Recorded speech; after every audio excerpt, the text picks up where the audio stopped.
Isang fruit shake ang tanggap natin ngayon at ireregalo niya sa kaibigan niyang may sakit. Ito nga po lang yung kabayan at kaplorista katusok na si Angel, ang simpleng florista ng KSA. Ayan po, at ang napili po niya ay isang mudyasam or kung sa atin ay souvenir box. Ito po ay isang yari sa kahoy na pininturahan at nilagyan ng design. Naisipin na po natin gawa ng arrangement. Naglagay po tayo ng floral foam sa isang side at sa back side. And then nagtusok na po tayo ng baby roses at roses combination.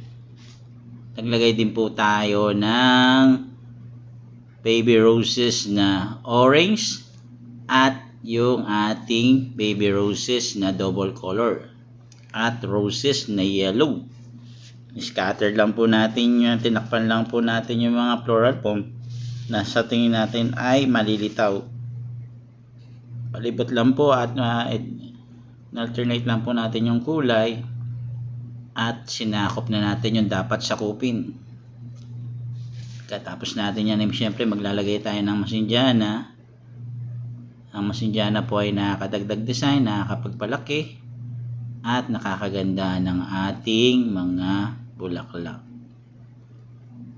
At tapos na po natin lagyan ng ating mga bulaklak, ay magtutusok na po tayo ng ating masindyana. Binali lang po natin yung masindyana at tinusok. Binend lang po natin yan at nilagay na po natin yan sa likod at sa tagiliran. Hanggang sa makumpleto po natin ang ating arrangement. Kaya kumpleto na po natin yan, ay maglalagay din po tayo ng steel grass. Yun po ang ating gagawing design sa bandang ibabaw po. Para po magmukha naman maganda at elegante ang ating presentation ng ating order.